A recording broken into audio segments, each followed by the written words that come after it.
اهدنا الصراط المستقيم. Assalamualaikum warahmatullahi wabarakatuh.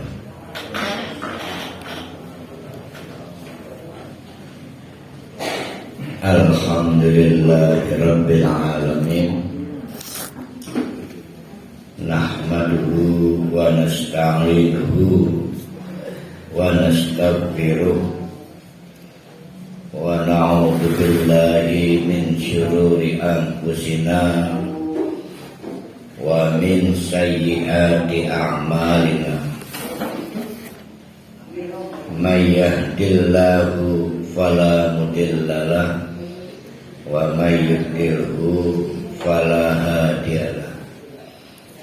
Asyhadu an la ilaha illallah wa asyhadu anna Muhammadan abduhu wa rasuluh la nabiyya ba'd. Mari kita meneruskan kajian surah Al-Isra setelah kita mengkaji bagaimana kasih sayang Allah untuk manusia. Salah satunya adalah nikmat diberikannya syariat sholat dan fasilitas boleh berdoa meminta kepada Allah. Sholat ini diatur waktunya ya, dengan pengetahuan Allah. Ya, di tengah-tengah kita mendapatkan penjelasan bagaimana kronologis sampai sholat menjadi 5 waktu pada saat Nabi Mi'raj itu. Namun apapun penentuan waktu sholat itu berdasarkan ilmu Allah. Hikmahnya bisa kita peroleh sekarang. Jadi ada waktu yang simultan, ada subuh, duhur, asar, maghrib, isya. Nah, itu waktu yang cukup untuk mempertanyakan kita ini masih waras atau tidak. Subuh, kalau orang masih sholat subuh pada waktunya, alhamdulillah bangun tidur masih waras, sehat pikirannya, sehat juga hatinya. Boleh jadi orang dicabut kesehatan pikirannya, tangis subuh, duduk salat malah melayuni alun-alun. Bisa kan? Berarti dia sudah disorientasi. Nah, beda tujuan. Ini akan membuktikan pengetahuan kita itu nggak permanen. Pak Rohali ini ditanya oleh anak, cucu, Kek, coba sih bantu, ini besok mau ulangan. Pelajaran matematika. Maka kata Rohali, dulu mah kakek tahu ini labengnya. Lalu dicabut oleh Allah pengetahuan, sehingga ada yang kita lupa. Berarti lupa itu dulu tahu. Bahkan ada yang hilang ingatan. Semua di dalam genggaman Allah. Ini lupa sih dicabut ya? Ya berarti kan dicabut pengetahuannya oleh Allah. Itu menunjukkan betapa rentannya apapun yang ada pada diri kita, sampai pengetahuan kita saja itu di dalam genggaman kekuasaan Allah. Dulu kita tahu, sekarang sudah tidak tahu. Nah, ketika orang masih terus tahu bahwa subuh itu waktu sholat subuh, itu bersyukurlah kepada Allah. Lah masuk siang mencari maisha, ada yang ke kantor, ada yang macam-macam kegiatannya. Itu udah mulai tuh bertarung dinamika.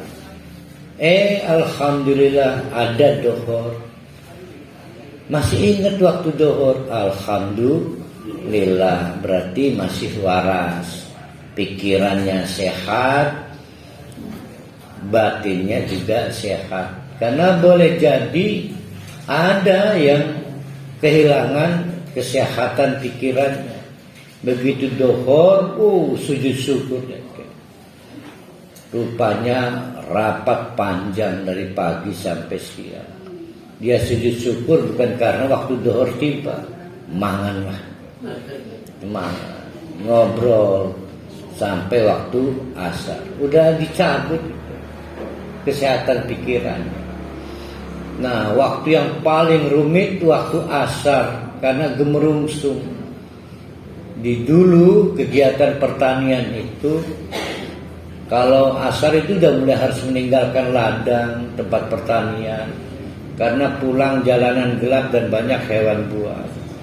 Rata-rata kejar-kejaran. Begitu juga toko-toko sekarang.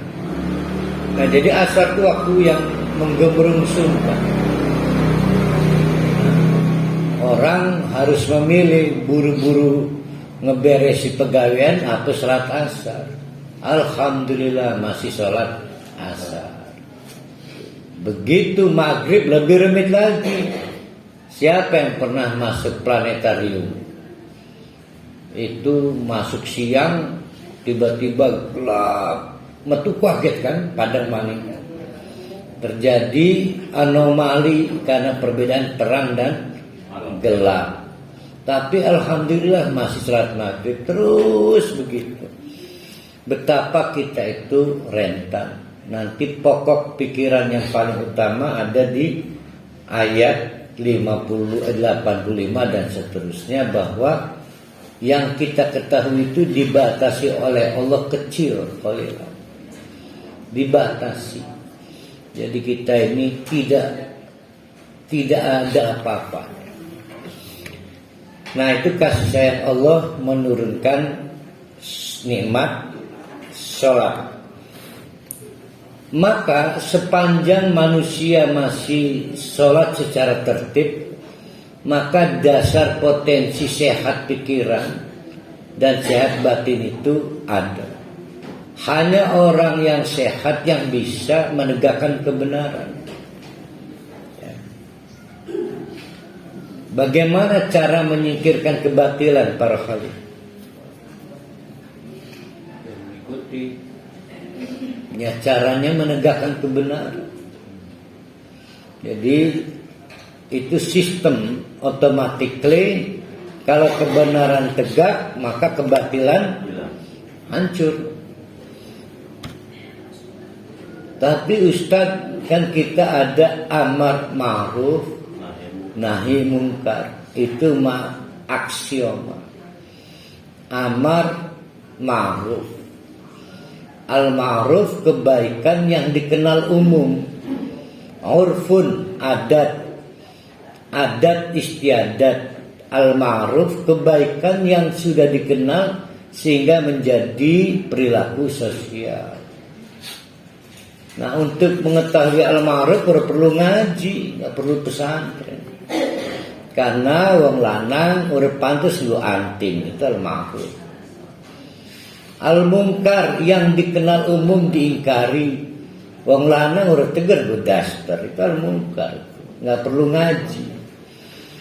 Nah, maka amar ma'ruf pekerjaan mudah, nahi mungkar memang lebih sulit tapi pekerjaan mudah, karena kedua-duanya tidak membutuhkan kecerdasan, kemudian ketekunan belajar. Karena sudah dikenal umum itu baik, maka disebut al-ma'ruf, dan sudah dikenal umum buruk dan merugikan, maka disebut mungkar, ada amar ma'ruf, ada nahi mungkar. Maka amar ma'ruf dan nahi mungkar bukan pekerjaan intelektual, pekerjaan kemanusiaan. Tapi baik bagi masyarakat beda Ustaz, dengan baik menurut Allah. Nah itu beda mana makanya. Nah sedangkan yang kita bicarakan adalah al-haq. Nah Allah menyatakan waqul, dan katakan juga hai Muhammad, Ja'a al-haqqu, telah datang, bisa juga artinya telah terbukti, al-haqqu ay al-islam, al-haqqu ay al-islam. Maka wazahaqal batil, maka kebatilan dunia. Jadi kalau ada pertanyaan Ustaz, masih bayan kemusyrikan, itu karena Islamnya belum tegak. Jadi kuncinya menegakkan Islam. Siapa ingat ayat terakhir turun itu apa itu? Al-yauma akmaltu lakum dinakum wa atmamtu alaikum ni'mati wa raditu lakumul islama dina. Apa kesimpulan ayat ini? Apa kesimpulannya Pak Rohani? Allah hanya menyempurnakan Islam. Kesimpulan itu tidak boleh mengulang apa yang disimpul. Kesimpulan dia mengulang. Kesimpulan itu perasan. Kalau kesimpulan kelapa apa? Santan. Kan nggak ngulang lagi kata kelapa. Nah, kesimpulan akmaltu lakum dinakum apa?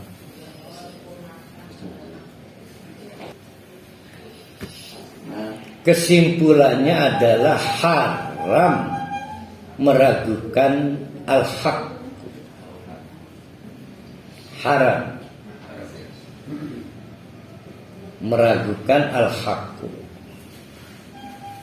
Al-haq itu yang dari Allah, kemudian disampaikan pada Nabi Muhammad, ditafsirkan oleh Nabi Muhammad, dipraktekkan oleh Nabi Muhammad. Bahkan Nabi kita itu Nabi Muhammad Sallallahu Alaihi Wasallam, andai kata ngomong geduduk sekesedip, tidak dengan hawa nafsu saking menata diri.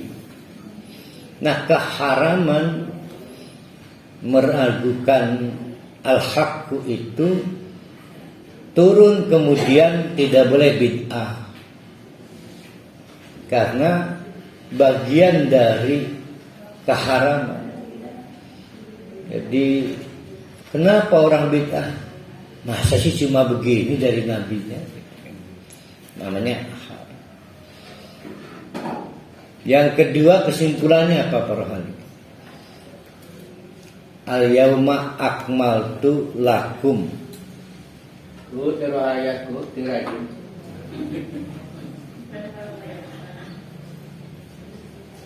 Coba itu. Kan baru satu itu kesimpulannya itu. Haram meragukan al-haq, kebenaran Islam. Itu yang pertama. Ya itu kan baru satu, sehingga itu yang pertama. Kesimpulan kedua, ada 4 kesimpulan, sama dengan jumlah bolehnya kita punya istri, ya 4. Nah hutang 3 per hari ya, kita teruskan. Innal batila, karena sesungguhnya yang namanya kebatilan itu karena zahuqon, pasti akan sirna, sia-sia.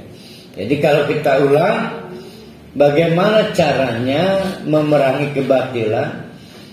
Caranya yang menegakkan Islam yang sebenar-benar. Tidak boleh ekstrim kanan, tidak boleh ekstrim kiri. Ekstrim kanan itu Pak Rohali membayangkan, saya pengen hidup di abad 6, berarti tahun 600, sejaman dengan Nabi dan para sahabat. Saking pengen, tapi sayang Pak Rohali hidup di abad ke-20. Tapi halu itu apa Bu Rohaya? Bu Haji Ustaz kita nak kesuaraan. Biasanya nyanyi nembang-nembang. Halu, maka nanya-nanya Nabi pakainya apa? Sorban, pakai sorban. Nabi lamun sikat gigi gak apa siwak, enggak siwak. Semua hal tentang Nabi ditiru plek. Giliran Nabi nikah dengan Khadijah umur Nabi sekian 40 gelap. Pengen sing nombaca. Saking ekstrim kanan. Puasa tiap dino puasa.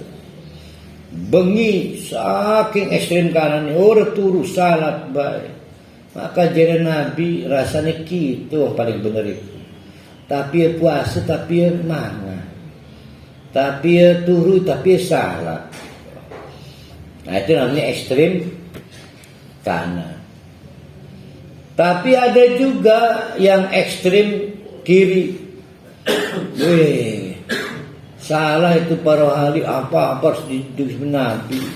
Sudah ketinggalan zaman. Banyak hal yang harus kita pikirkan antara teks dan konteks. Maka boleh menikah antar agama. Semua juga nanti, semua agama ini benar. Jangan saling ngotot, toleransi segala. Akhirnya ada yang selawatan di tempat ibadah agama lainnya. Pemeluk agama lainnya. Ada nggak yang adan juga? Adan. Adan nggak ada. Nah, akhirnya ada juga yang ini hak asasi, maka kebutuhan biologis sesama jenis itu tidak bisa dikatakan dosa besar. Nah itu namanya ekstrim kiri. Nah kita harus menjadi tengah-tengah. Maka butuh ilmu.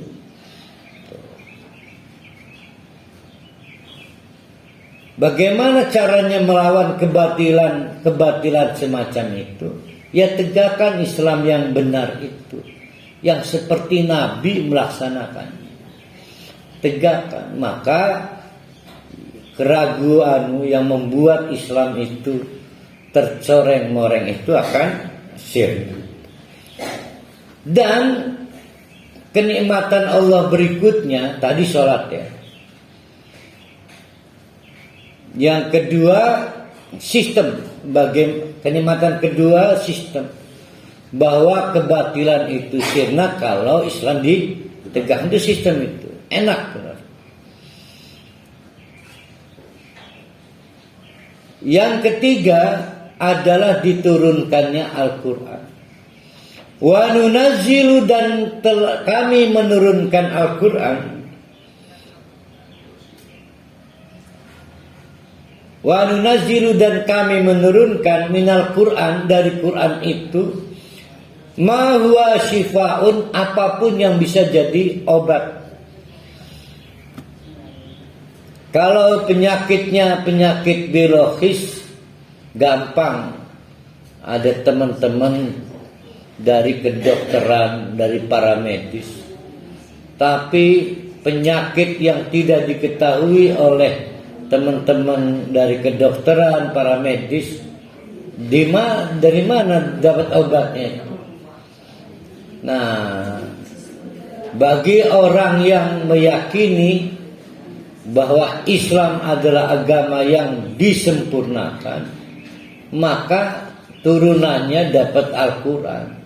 Senang itu, karena tidak ada yang tidak ada obatnya dari Al-Quran. Syifa.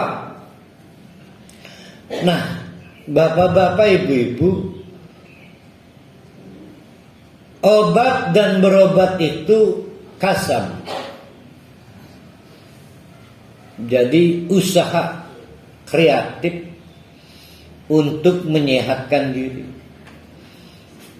menjaga pola makan, itu usaha kasab kan.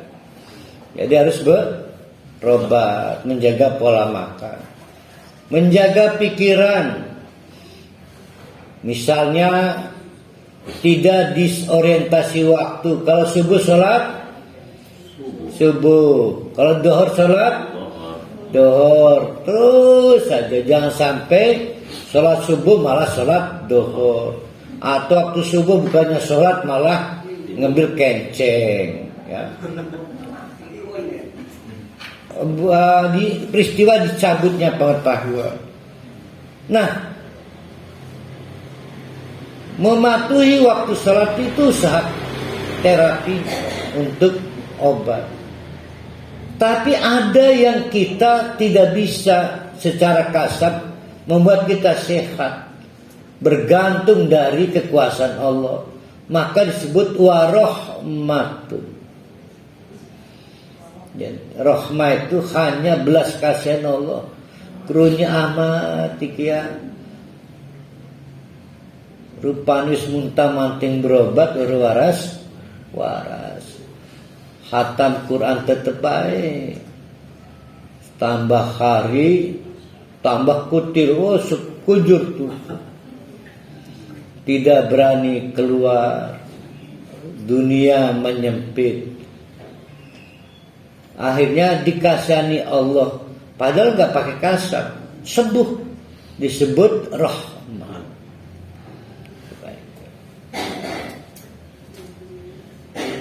Ada orang yang tidak bagus menjaga pola makan, tapi sehat yang menjaga pola makan malah sakit, menghabiskan uang.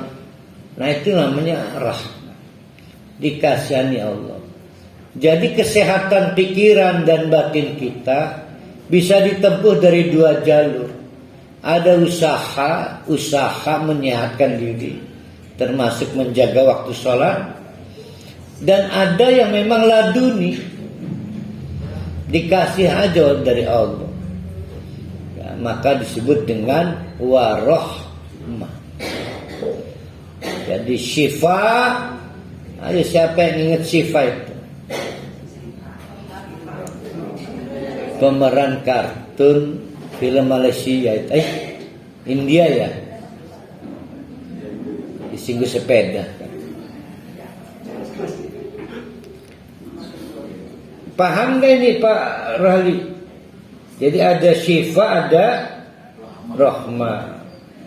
Jadi syifa itu usaha kreatif. Dengan Al-Quran ini kita paham bahwa segala sesuatu perlu di-create, perlu usaha kreatif untuk menyehatkan pikiran dan batin kita. Tapi bagi orang yang percaya Quran tetap senang. Andai kata ikhtiar menemui jalan buntu, saya masih punya Allah. Ada rahmah, ada kasih sayang yang bukan karena usaha-usaha kreatif. Untuk siapa kemewahan Al-Quran yang dua itu? Hanya untuk modalnya satu, lil mu'minin, kalau kita percaya habis kepada Al-Quran. Namun bagi yang tidak percaya, sudah sakit, usaha ke klinik, ke farmasi, tidak menemui hasil, tetap tidak tawakal pada Allah. Maka ditegaskan oleh Allah, itu orang yang menyiksa diri. Orang diberi sakit, stroke, itu sebetulnya dikasih tahu suruh nyari Allah.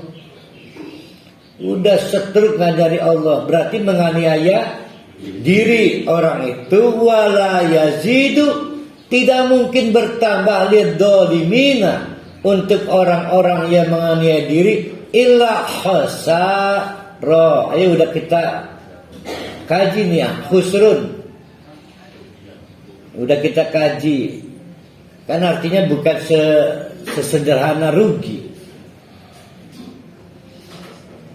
Ayo siapa yang tidak ingat? La yaskhar. Surat Al-Hujurat. Ayo. La yaskhar qaumun. Nah, mengolok-olok, menjatuhkan kehormatan orang sehingga rugi. Rugi karena legasinya jatuh. Itu namanya khusrun, tahsir. Orang yang tidak disiplin waktu, dia akan jatuh kehormatannya. Wal asri innal insana lafi khusrin. Sama itu. La yaskhur lafi khusrin. Di sini juga illa khusar, kecuali akan jatuh kehormatannya. Di dunia jatuh karena sudah setruk, nggak bertobat. Di akhirat lebih jatuh lagi. Nah itu khosar. Jadi kerugian yang sampai modal sosialnya juga habis. Ya. Kalau kerugian itu bentuknya material, ada substitusinya, ada penggantinya. Duit hilang bisa digelati maning. Rumah kobong rusak bisa dibangun lagi. Bolpen hilang bisa dibeli lagi. Istri mati bisa kawin maning. Tapi kalau yang jatuh dan hilang, kekayaan sosialnya, kehormatan, gelati ini ngendi? Coba. Hanya orang yang sudah tidak punya malu setelah jadi narapidana nyalon maning. Jadi orang, ya namanya kan tidak punya malu di luar objek.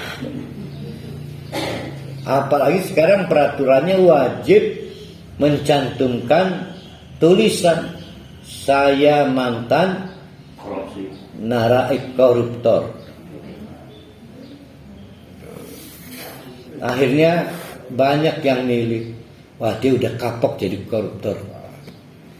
Aneh mana koruptornya? Dan yang berisiko ada kejadian di Masjid Agung Rasulullah. Dulu Ramadan itu kan ada pengajian, ngaji Quran, dipimpin sama kiai.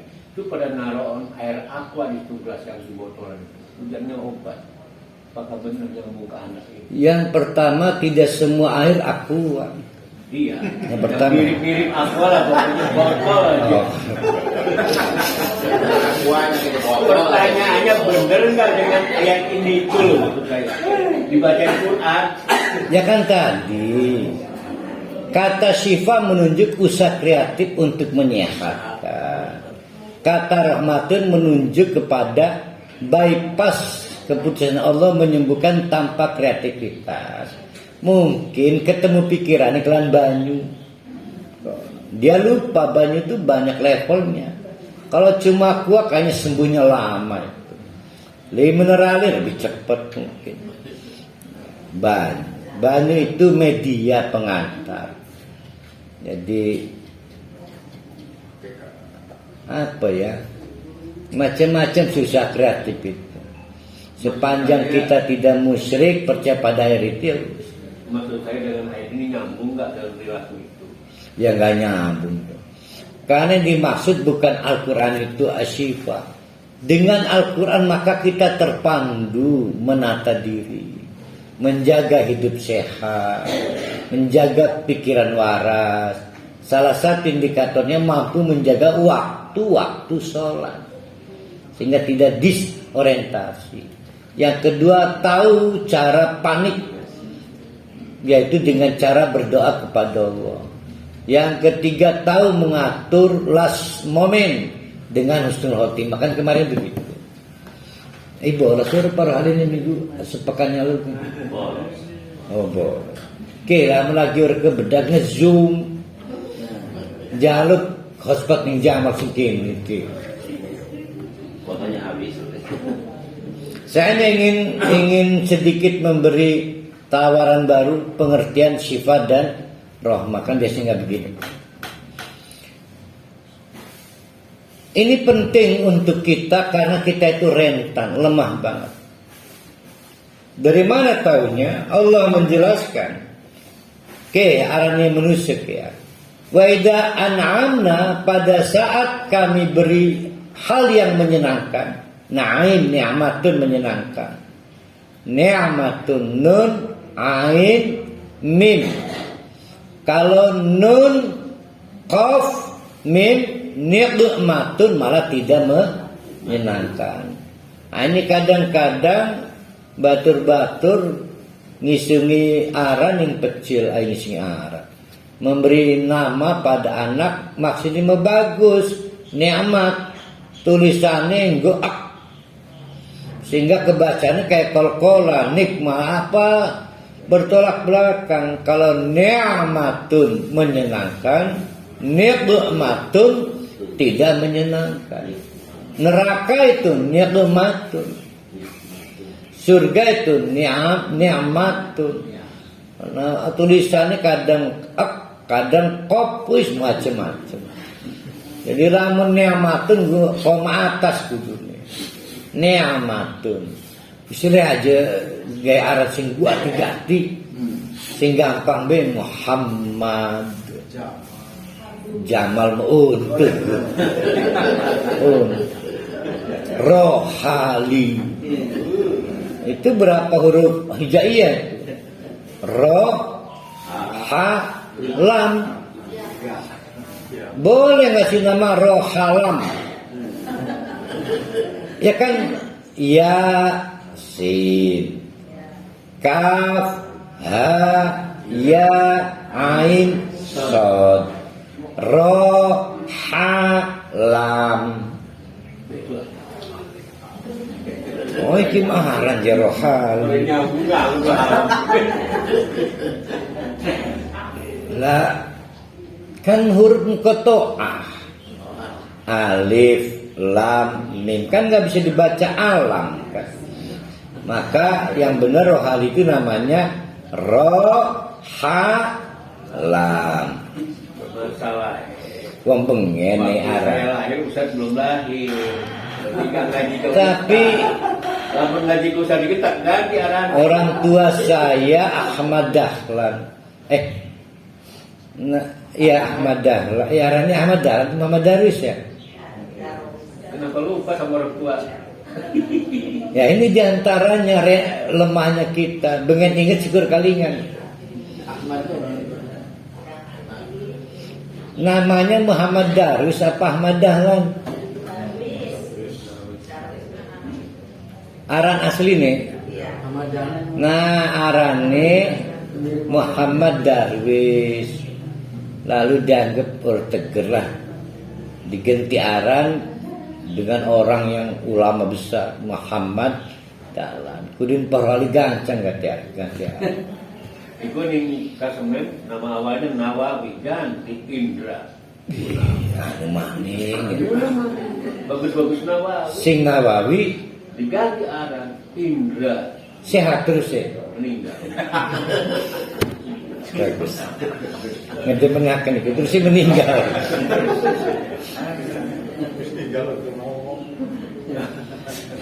Wa idza an'amna, pada saat kami berarti Allah bersama otoritas lain, mungkin dengan orang kaya datang alal insan kepada manusia, arodo mulai nggak butuh Al-Quran lagi, mulai nggak butuh Allah lagi, karena butuh Allahnya pada saat krisis. Ya, padahal nikmat yang diberikan ujian, isokhor, mulai tidak butuh Allah. Jadi manusia itu merasa selalu best practice itu, kemudian menjadi tidak butuh Allah. Wa na'abija nibihi, malah menjauh, semakin jauh.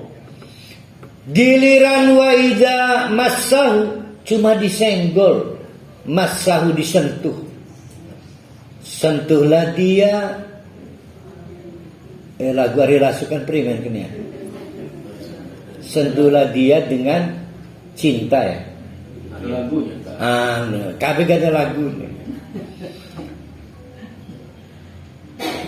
Uang becandi apa yang lagu nih cisiki. Febri rizkikan. Wa idza massahu, dan pada saat manusia itu cuma disentuh. Berarti disentuh itu sebenarnya enggak. Stroke, sakit berat enggak? Berat. Menurut Allah enggak, massahu. Cuma disentuh. Yang sakit berat itu dibikin linglung, belum sempat taubat. Namanya azab. Asyarru, dengan yang tidak menyenangkan, kana ya'usa, mulai timbul rasa putus asa. Jadi nggak seberapa kita itu. Ya. Nah, ini menceritakan kesombongan. Maka hai Muhammad, kul, sampaikanlah kepada orang-orang sombong itu. Dikasih nikmat tidak mensyukuri nikmat itu. Ada berapa nikmat? Kita ulang. Satu, nikmat sholat. Itu adalah jalan kesehatan pikiran dan batin. Dilengkapi dengan fakultas berdoa. Wah, kalau tidak ada kesempatan berdoa, maka kita nggak bisa tawakal. Nikmat kedua, diturunkannya Al-Quran.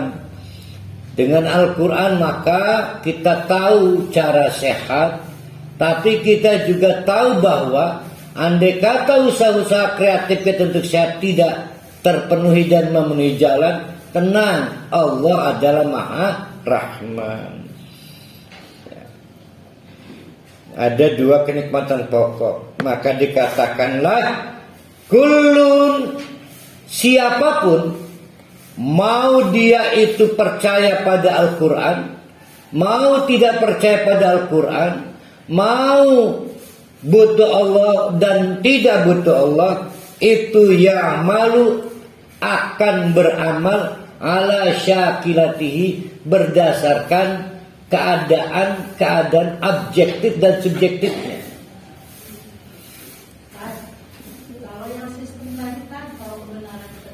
Ayat tuh yang kedua tuh ganti lebih interromadon. Ada tiga kenikmatan. Kenikmatan kedua sistem, bahwa kebenaran itu tegak otomatis, kebatilan hilang. Yes. Coba kalau sistemnya nggak dibikin Allah begitu kan gawat. Nggak, sistemnya udah ada, tinggal kita melaksanakannya. Tinggal kita menegakkan sistem. Allah menegaskan siapapun dia, mau dia itu kita sebut diopinikan percaya Allah atau tidak percaya Allah, tetap kullun ya'malu ala syakilatihi, siapapun dia, maka amalnya ya'malu itu akan dipengaruhi oleh syakilat, yaitu kondisi subjektif dan kondisi objektif pelakunya. Kondisi subjektifnya apa? Apakah dia rasa syukur pada saat beramal atau modus doang? Kondisi objektifnya apa? Ternyata konteksnya nggak memadai. Contoh, umroh. Iki umrohnya karena tauhid atau kenapa? lagi rungsing tukaran baiklah rapi umroh. Berarti kondisi objektifnya apa? Ternyata benar di rumahnya udah kayak neraka. Nah Allah tahu, nggak usah pura-pura, nggak usah diperdebatkan. Artinya apa? Dilarang ngomentari amal orang lain. Allah tahu kok. Allah tahu. Jadi biarkanlah semua yang terjadi. Nanti Allah ngebongkar di akhirat nanti. Siapa yang amal sebenarnya dan siapa yang amal pura-pura. Farabbukum, maka adapun Tuhan kalian itu alamu yang paling tahu. Biman huwa ahda sabila, siapa yang amalnya karena petunjuk. Siapa yang amalnya karena hidayah. Jadi dilarang menilai, mengopinikan. Lah, itu mengaji pura-pura.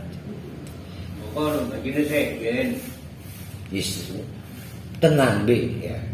Ada Allah yang tahu siapa dia. Yang kedua, para ahli jangan was-was.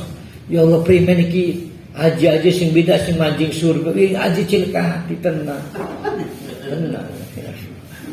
Jadi membuat kita tenang. Dia mengambil sebi. Ya umpama ini mah para ahli krisis. Kok banyak pengikutnya ya yang bid'ah itu. Aja kita lebih batur. Jangan-jangan itu yang ke surga. Nah, jangan krisis karena Allah tahu ala syakiratihi. Nah, bapak-bapak, ibu-ibu, berapa nikmat jadinya itu? 3. Uniknya sampai kita tidak bisa mengklaim amal kita paling benar. Ya. Jadi 3 plus 1. Dari 3 nikmat itu Allah ngasih kita nikmat apa? Sholat. Itu menunjukkan kita ini berketergantungan pada terapi amal. Apa terapi berobat yang paling panjang apa? Stroke ya. Namanya terapi apa itu? Iya kan terarane kesilahin kasih kimi. Kemo kanker. Bukan fisioterapi. Butuh ketekunan. Ada yang cuci darah terunggulan mati. Duduk karena rotsinya pegel ngantrinya. Tapi fisioterapi. Ada yang butuh terapi seumur hidup, yaitu terapi sholat. Karena sholat menunjukkan belum pikun, belum disorientasi, dia tahu waktu, tahu nama, tahu rukun, tahu syarat, tahu elemen-elemennya, tahu partikel, banyak pengetahuan dalam sholat. Nah, itu terapi kita.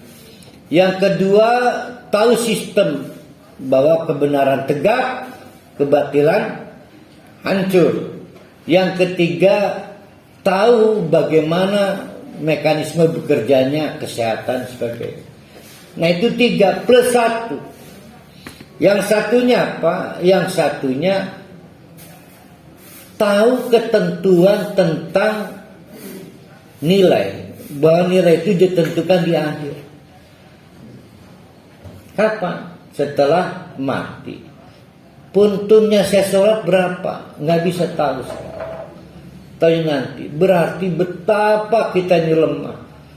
Untuk bisa menjaga kesehatan pikiran aja kita harus dibimbing Allah dengan sholat seumur hidup. Kita lemah. Untuk bisa memastikan bagaimana kebenaran tegak, Allah yang menjaga sistem. Bahkan untuk bisa kita menjaga pola hidup, kita butuh Quran sepanjang hidup.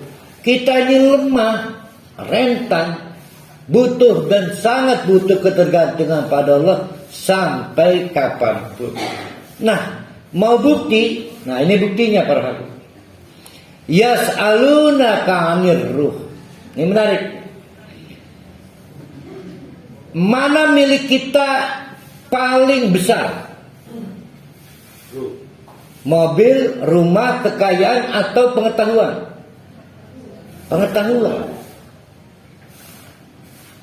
Mana pengetahuan kita yang paling dekat dengan diri kita? Tahu jumlah anak kita, tahu aset tanah kita, atau tahu tentang nyawa dan ruh kita? Tahu tentang ruh kita. Maka orang was-was, kok jantung berdetak? Karena pikiran mati. Ya. Karena itu pengetahuan kita. Nah, Allah menjelaskan sampai pengetahuan tentang ruh saja itu kita nggak punya akses. Qalilan, dibatasi sedikit. Nah ini menarik. Jadi ayat 85 dan seterusnya ini walaupun sering dibawa sebagai ayat tentang ruh, saya ingin memberi judul yaitu sumber pengetahuan itu Allah. Wa yas'alunaka 'anir ruh, wa yas'alunaka, tafsir yang paling populer menyebut orang-orang musyrik Mekah masih terus mencari akal, memprovokasi, memframing karakter asasin Nabi Muhammad. Di antaranya adalah mencari tahu gimana cara Nabi nggak bisa ngejawab, yaitu pertanyaan tentang ruh. Maka mereka datang pada Nabi, Muhammad, kalau kamu bisa menjelaskan ruh itu apa, maka ya nggak bisa ngomong apa-apa lagi emang kamu Nabi. Wa yas'alunaka 'anir ruh. Ini ruh. Saya sendiri kadang-kadang bingung mana nyawa, mana ruh. Nyawa itu apakah ruh dan ruh itu nyawa? Faktanya berbeda. Tapi opini kita satu kan. Ya nyawa itu ruh. Yang dicabut malaikat apa? Ruh. Nyawa. Maka ruhnya pergi. Berarti nyawa dan ruh bukan satu. Jadi dengan dicabutnya nyawa, maka ruh berpisah dari jasadnya.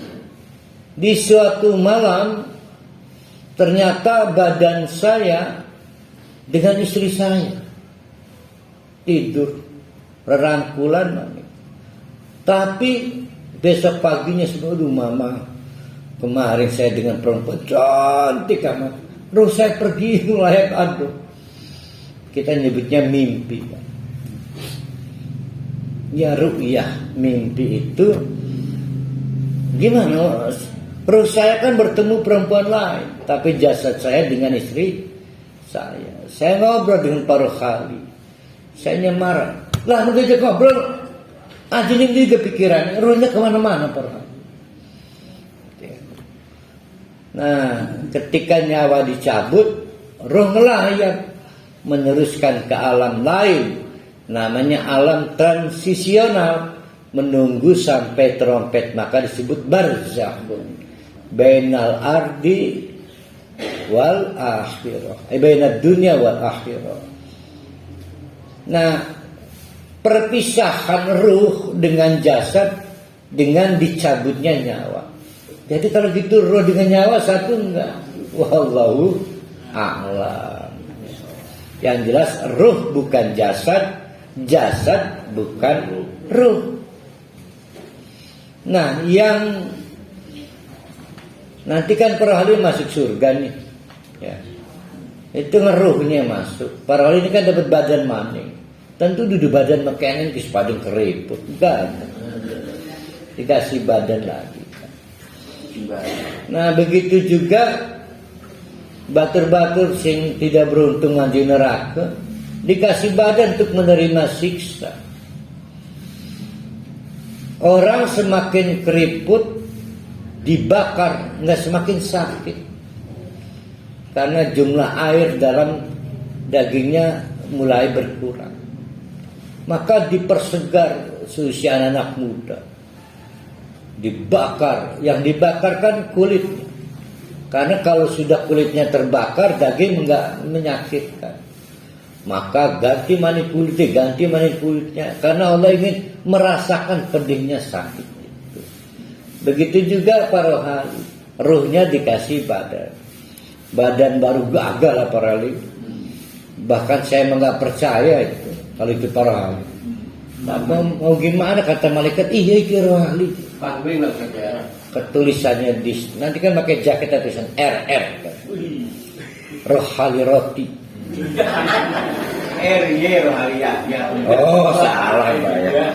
Berarti uang lian saya ketemu itu. Berarti di depan kali uang lian. Ikan RR. Wallahu a'lam bishawab ya. Yang jelas ada riwayat lain. Ini riwayat lain. Semakin lama masruming itu apa ya? Menjamur pengikut Muhammad. Jadi langkah dakwah Nabi Muhammad menuai simpati, terutama dari kalangan proletar, orang miskin. Banyak yang mulai masuk menjadi pengikut Muhammad. Elit Mekah, musyrik Mekah mulai was-was. Maka dikirimlah satu delegasi untuk konsultasi. Konsultannya adalah penganut agama kitab-kitab tua di Madinah. Kitab Taurat, kitab Injil, kitab Zabur. Mereka banyak dari kalangan Yahudi. Maka berangkatlah delegasi ini ke Madinah. Bagaimana nih cara kami mengetes? Kami masih ragu kalau Muhammad itu Nabi. Dapat tes dengan 3 perkara. Kalau dia bisa jawab 2 dan tidak bisa jawab 1, bagaimana lagi emang dia Nabi? Kalau dia bisa jawab 2 dan tidak bisa jawab 1, ya nggak bisa dibantah. Itu Nabi, ada kekuatan transendental Allah yang mampu. Berarti jumlahnya berapa pertanyaan itu? 3. Pertanyaan pertama, siapa Ashabul Kahfi? Pertanyaan kedua, siapa Zulkarnain itu?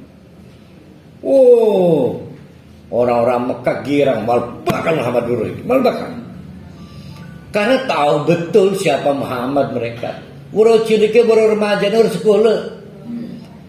Bahkan tidak bisa berhitung dan tidak bisa membaca. Pertanyaan ketiga, tanyakan soal ruh. Nah, pasti.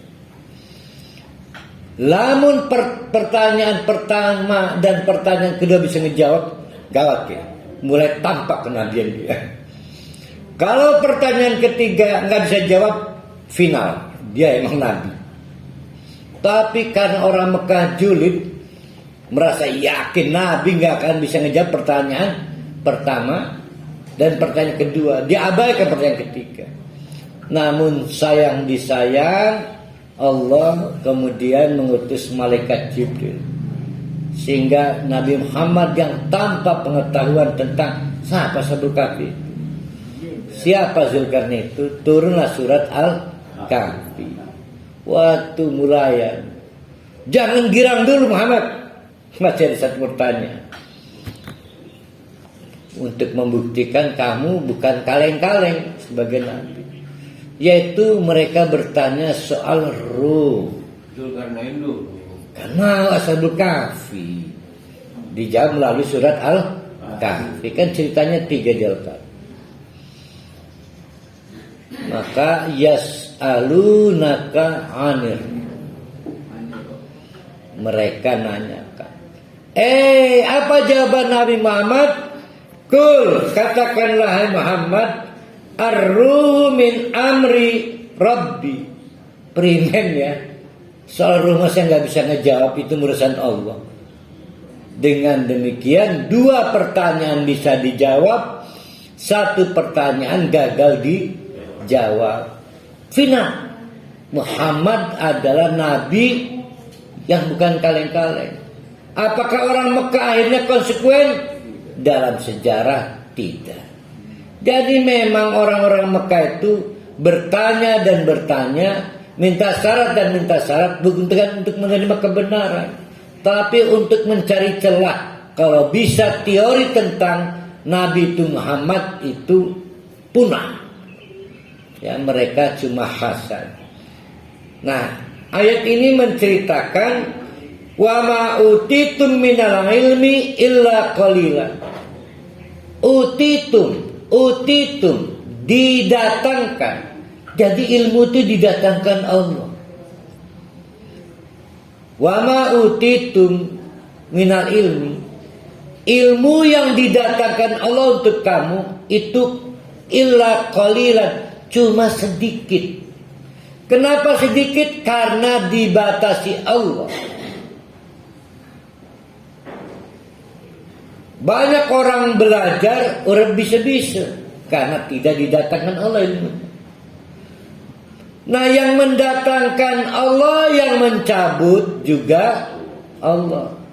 Maka burunglah ditakoni putune, nek akar 8 berapa? Bengen mah ende bisa dulu, sekarang nggak bisa. Bahkan ya Allah ya, kemarin itu 24 jam saya melakukan kegiatan dari jam pertama sampai jam ke-24. Sekarang saya sudah nggak mampu menceritakan detik demi detik. Sudah kehilangan kemampuan saya. Padahal itu experience, pengalaman, pengetahuan yang saya alami, bukan yang saya pelajari. Karena memang pengetahuan itu didatangkan dan dihilangkan oleh Allah. Kita ini apa sih artinya? Ya. Jadi kita lupa pada hari yang kemarin, bahkan kita lupa pengalaman masa lalu kita. Bahkan janji pada istri saya, masih jadi istri sampai sekarang. Saya sudah lupa janjinya ke istri itu. Tapi Allah tahu semua janji kita. Jadi pengetahuan kita ini sangat berketergantungan kepada Allah. Nah, distribusi pengetahuan bagi orang beriman itu menetapkan kaidah bahwa sumber pengetahuan itu Allah. Dan Allah menurunkan Al-Quran. Dan Allah menurunkan model untuk melaksanakan pengetahuan Al-Quran itu Nabi Muhammad. Maka sumber pengetahuan adalah Al-Quran dan As-Sunnah. Ya, sumber pengetahuan itu. Pengetahuan dapat disebut al-haqqu kalau bersumber dari Al-Quran dan As-Sunnah. Tapi kalau pengetahuan itu tidak bersumber dari al-haqqu, maka dia disebut sampah, bukan pengetahuan. Nah, apapun sistem distribusinya sangat berketergantungan pada Allah. Yang kedua, kuota, volume pengetahuan manusia ada yang membatasi. Yang membatasi namanya Allah. Ada batas kapasitas, ada batas waktunya, ada batas implikasinya. Ya, semua dibatasi oleh Allah. Bahkan pengetahuan wahyu. Di bawahnya wahyu apa? Ilham. Di bawahnya ilham, mimpi. Di bawahnya mimpi, ilmu. Pengetahuan tertinggi itu wahyu. Bukan ilmu di bawah mimpi. Mimpi itu nggak bisa disetting. Ya, dia ilmu kota. Di bawah wahyu, ilham. Apa yang diilhamkan Allah? Kalau pakai studi metodologi hukum Islam namanya studi irfan itu. Kalau pakai pakai ilham. Ketika Ibu Musa membalikkan anak itu ilham, bukan wahyu. Ya bisa wahyu, bisa ilham. Mau dia istri Nabi. Kayak para halimah paling dapatnya mimpi. Yang ketiga mimpi. Yang paling bawah apa yang berhasil kita ketahui dengan izin Allah. Disebut ilmu yang sumbernya dari alam. Alamun, ilmun, satu akar. Jadi paling tinggi wahyu. Nah, nabi kita ini juga nabi-nabi yang lain itu dapat kelebihan. Dia mendapatkan wahyu. Nah, wahyu saja, wahyu itu didatangkan Allah, maka bisa disebut Allah dari otak dan hafalan Nabi Muhammad. Maka Allah menegaskan, wala in syi'na, jika itu jika berarti potongan lagu tiarek ya. Wala in syi'na, dan sungguh jika kami berkehendak, lanadhabanna, maka sungguh akan bikin kami hilang billadzi auhayna ilaika, wahyu yang telah kami tanam padamu hai Muhammad. Tiba-tiba dibikin oleh Allah. Misal ini mah para hali, ada sahabat namanya para hali datang pada Nabi Muhammad, ya Rasul, ajarkan saya inna atina. Urkalingan ikut bisa. Tapi jika ini terjadi enggak. Hafalan wahyu yang diturunkan dari Allah ke Nabi Muhammad terjaga dengan baik. Tapi ini menceritakan tidak istimewa termasuk Nabi sekalipun. Semua dalam genggaman Allah karena sumber pengetahuan adalah Allah. Summa tajidu laka bihi alaina wakilan. Kalau udah begitu Muhammad, kalau dicabut wahyunya, emang ada yang bisa nge-backup? Enggak. Misalnya, hilang sesurat, tolong surat menggampang lah. Saya punya teman, siapa lagi enggak ada. Ya, komputer ada backup, drive ya. Backup data, backup pengetahuan. Kata Allah, kalau wahyu saya hilangkan dari pikiranmu hai Muhammad, emang ada backupnya? Dijamin gak ada. Tapi ini kalau ya, dan alhamdulillah dalam sejarah dibuktikan sampai di hari Arafah. Kemudian 3 bulan setelah peristiwa itu Nabi wafat. Nah, sebelum wafat itu Nabi menerima ayat terakhir yang kita baca tadi, al-yauma akmaltu lakum. Itu semua terjaga dengan baik. Jadi ayat terakhir itu dalam keadaan mulai sakit, Nabi terus-menerus mengajarkan ayat terakhir itu. Tidak ada satu ayat pun yang tidak sukses diajarkan Nabi Muhammad kepada sahabat-sahabatnya.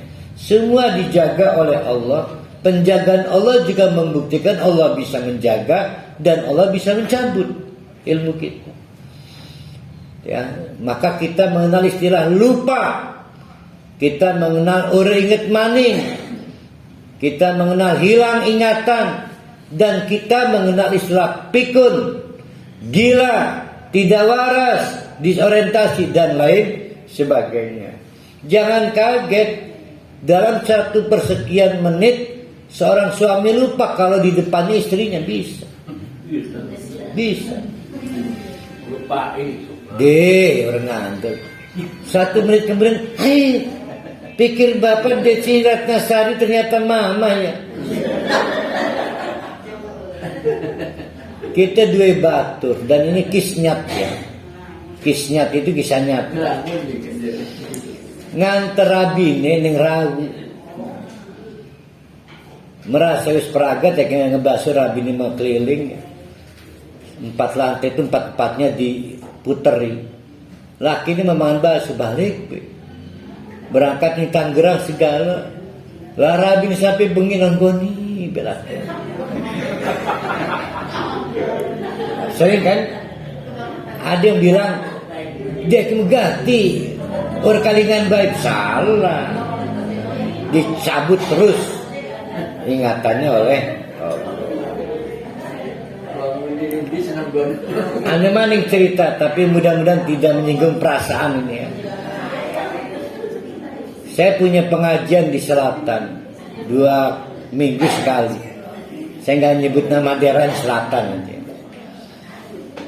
Nah yang ngurusi pengajian ini sudah sepuh, pensiunan.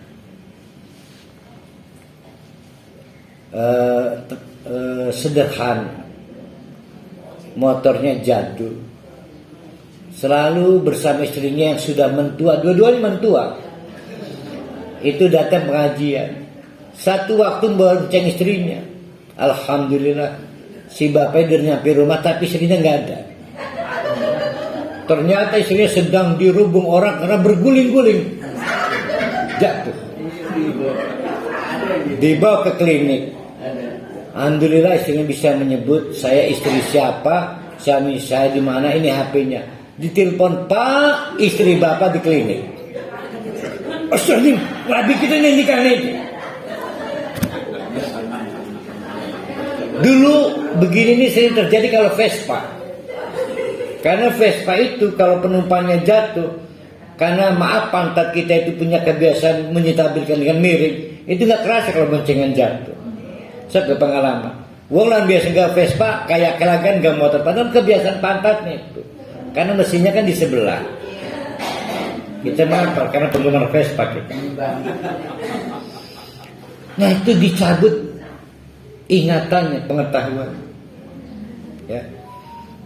Kayak apa dicabut pengetahuan kita tentang waktu sholat, tentang cara mengelola infak, sampai anak bayi dikawin misalnya. Dia kan karena dicabutnya pengetahuan. Jadi ya Allah, kita ini rentan butuh Allah selamanya. Yang ada pada Nabi Muhammad itu bukan maaf saking hebatnya Nabi Muhammad. Nah, wong kuno membicarakan wah Nabi Muhammad mengingat kabeh. Kononnya 6.666 ayat. Saya mau nanya per hari, jumlah hadis kan ribuan, lebih dari jumlah ayat Quran ya. Nabi hafal hadis itu. Ya Nabi menghafal dong. Hadis disebut hadis karena wong dia ngapal omongan Nabi.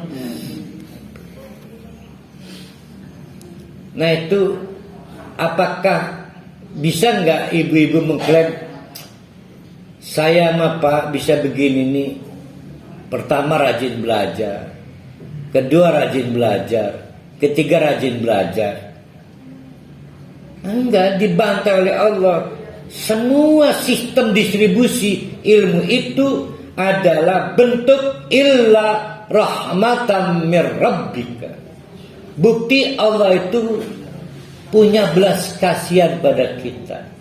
Oh, berarti ketika ada orang dibuat urkalingan juga ada unsur rahmatnya mungkin. Di balik koin ada rahmat, sebelahnya apa? Lah. Nah, jangan-jangan ada orang digawe urkalingan sebetulnya rahmat Allah bisa, tapi juga bisa juga laknat Allah. Mungkin lamun iki Rabi Nur Rigel yang jalan, mungkin Rigel ini pinggir jurang mati mungkin. Ya. Jadi untung Rigel ini jalan. Ya. Wallahu a'lam bishawab. Maka Allah menegaskan semua distribusi dan kekekalan pengetahuan yang ada pada manusia itu betul-betul berketergantungan pada rahmat Allah dan bukan pada kasab kita. Ya, rahmat Allah. Inna fadlahu kana alaika kabiran. Cuma, ini ada cumanya porali. Kalau rahmat sifatnya ayo, tadi udah dua loh tadi. Ini ada dikotomiknya bagus. Yang pertama dulu tadi dari Al-Quran.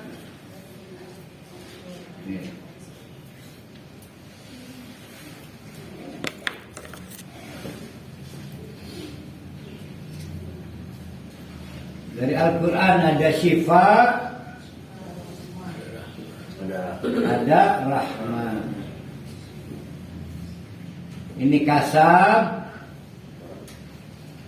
ini non kasab.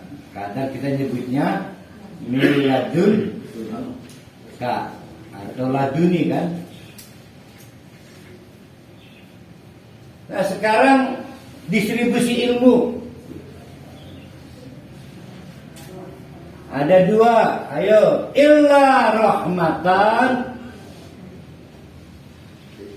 Ya. Tapi juga inna fadlahu. Gitu kan?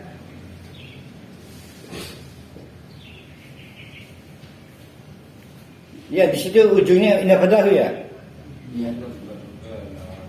Nah, benar. Inna fadlahu. Fadilah itu apa fadilah? Anugerah. Baca anugerah apa anugerah? Beringsang. Ya anugerah aja.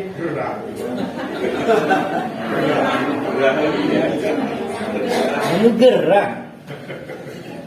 Anugerah itu honoris. Penghargaan atas upaya pencapaian sesuatu.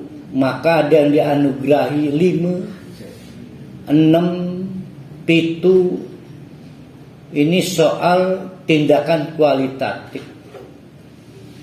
Itu fadilah. Fadilah amal. Bonus. Karena dia berhak mendapatkan penghargaannya, honorisnya. Honornya. Honor pire, penghargaannya pire. Nah, berarti ini tetap non sam, ya laduni.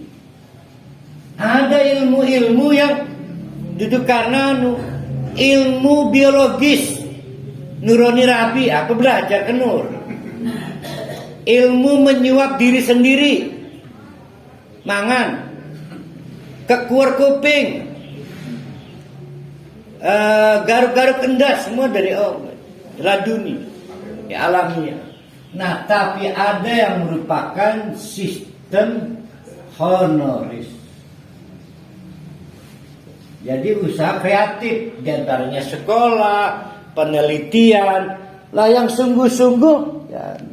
Maka kata Allah, inna fadlahu, cuma yang dilakukan Nabi Muhammad dihargai dengan penghargaan kana alaika kabiran, yang besar dibanding siapa?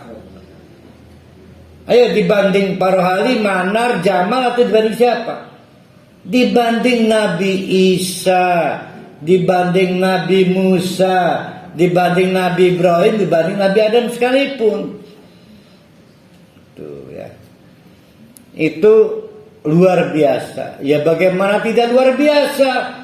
Karena Nabi Musa dibekali mukjizat dengan mampu menjadikan sesuatu dengan media tongkat. Nabi Muhammad mukjizatnya hanya Al-Quran. Maka dia terus menerus ngawang Al-Quran, ngawang Al-Quran.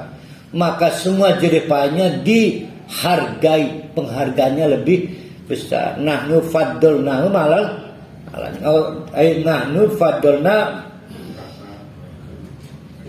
Maka kami telah memberikan anugerah kepada Muhammad dibanding Nabi dan Rasul yang lain. Nah berarti yang rahmat tetap non kasab, tapi yang fadilah. Peristiwa Gua Hira itu sendiri menunjukkan rahmat, tapi itu juga menunjukkan kualitasnya Nabi kita, Nabi Muhammad.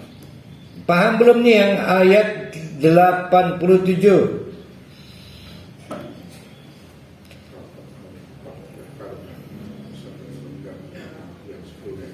Jadi rumit sekali sebetulnya fenomena Nabi Muhammad dikaji oleh kita sekalipun sekarang. Apa maning oleh orang Mekah. Kenapa? Itu teman kecil, teman bermain, teman remaja, teman dewasa. Weruh dapure, weruh kebiasaan, weruh sekolah ini ngendi bisa Quran itu. Nah, yang menarik adalah inti dari Al-Quran itu bahasa, teks.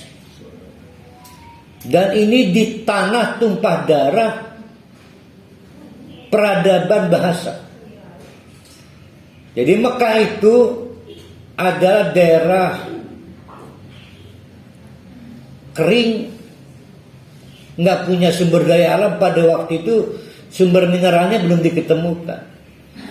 Di tengah-tengah kerajaan adidaya, penguasa adidaya pada saat itu, Mekah menjadi salah satu daerah yang nggak pernah dijajah. Mekah itu, baik oleh Persia maupun oleh Romawi. Nah, ini menimbulkan keuntungan Mekah mampu menjaga kebudayaan dan bahasanya karena tidak ada infiltrasi, apalagi infiltrasi kebudayaan. Tapi bahasa kita pernah bercampur-campur karena pernah dijajahkan. Maka ada beresapan bahasa bahasa Belanda dan lain sebagainya. Bahasa orang Mekah, Arab Mekah asli karena tidak pernah dijajah. Ya, asli. Sehingga kemewahan orang Mekah itu kalau berbahasa. Hiburannya juga kalau soal bahasa. Sastranya tinggi nilainya.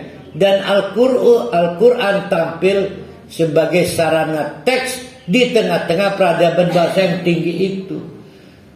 Nah, kadang-kadang timbul halu dari orang Mekah. Kudu ini Muhammad nggak bisa memproduksi kayak begini. Tapi dari mana ya?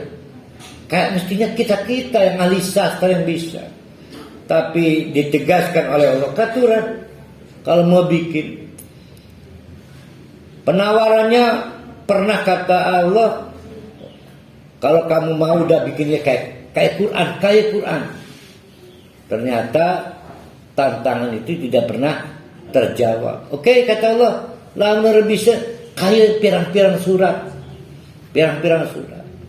Ternyata juga nggak bisa. Wis kayak pirang-pirang ayat. Ternyata juga nggak bisa. Carilah ayat yang paling pendek deh. Ternyata nggak bisa. Maka ditegaskan oleh Allah, Kul, katakan Muhammad, sudah sih jangan ngotot mencari-cari tahu ini Quran ini bener tak dari Allah.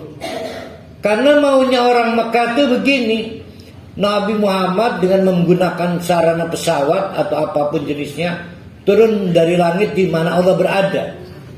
Turun ngegawe paket, nggak tahu dengan kargo, isinya kitab. Baru itu namanya kitab Allah itu. Tapi kata Nabi Muhammad ada messengernya, ada malaikat. Kalau begitu bawa deh sekalian malaikatnya, sekalian dengan nabinya. Kami pengen face to face, pengen face to face, muqabalah, bisa ngedar. Nah, ini diceritakan oleh Allah. Kul, katakan Muhammad, la inijtama'atil insan. Kalau seluruh populasi manusia, bermiliar manusia itu, anggaplah 2 miliar, wal jinnu ditambah jin deh sekalian yang nggak terhitung jumlahnya itu, ala ayatu untuk upaya-upaya kreatif mendatangkan bimisli hadzal Quran, kayak mirip Quran, indagawi kayak mirip Quran, la yatuna bimislihi, sudahlah nggak akan bisa tercapai. Jadi seluruh orang dikumpulkan sadungnya. Kalau sadayana apa itu sadayana? Semuanya. Itu acara memasaknya mewadon lemukan yang tertujukan. Siapa ini? Kan ada si gundul sore ini. teh enak bikin enak sadayana. Trans 7 itu penggemar saya. Deke mengapa bisa dimasak sampai jeruk Bali bisa digawe sayur. Iku isi sadayana nih. Iki mah judul sadayana Pak rari sadunya. Sadunya layatuna bimislihi walau kana ba'duhum li ba'din dhahiran, walaupun semua manusia itu juga termasuk jin itu dhahiran menunjukkan kontribusinya, saling partisipasi kontribusi. Kamu bisanya apa? Soal intonasi kamu bisa apa? Soal intonasi silahkan. Tapi dikasih tahu Allah percuma. Itu untuk membuktikan memang bukan bikinan Muhammad. Kalau kamu memang gak mampu bikin, apalagi Muhammad. Walaqad sarrafna, sudah kami sungguh-sungguh, sudah kami berulang kali. Potong lirik lagu siapa itu? Yes. Berulang kali. BS. Betaria Sonata. Peralime sekali. Mal, kudidikan milu dreambox. Walaqad sarrafna, dan sungguh-sungguh berulang kali kami deskripsikan linnasi kepada para manusia fi hadzal Quran, di Quran ini bulak-balik jelaskan min kulli masalin, dengan berbagai contoh. Bahkan Allah menegaskan andai kata harus membuat contoh dengan seekor nyamuk atau lebih kecil dari nyamuk, saya nggak malu. Seperti seorang guru yang penting paling paham kabeh. Allah juga begitu. Tapi sayang fa'aba, tetap baik menolak fakta bahwa Quran itu wahyu Allah. Fa'aba aksarun nas illa kufura, mayoritas manusia menolak atau kufur. Ayat terakhir, karena saya harus lari-lari ke barosnya. Wa qalu, bahkan mereka berkata, lan nu'minalaka, apapun Muhammad penjelasan kamu, kami tidak percaya. Titik sejebukin cekan mereka. Ya, saya jadi ingat kebohongan yang dilakukan berulang kali, kayak benar kejelangnya. Nah, mereka terus memproduksi hoax, Nabi Muhammad tukang sihir, Nabi Muhammad pembohong, Nabi Muhammad macam-macam, berulang kali di semua platform media. Iya, atau baik mungkin Twitter waktu kuan, Instagram buat apa? Udah ada belum ya zaman sahabat itu ya? Belum. Telegram juga di mana ya?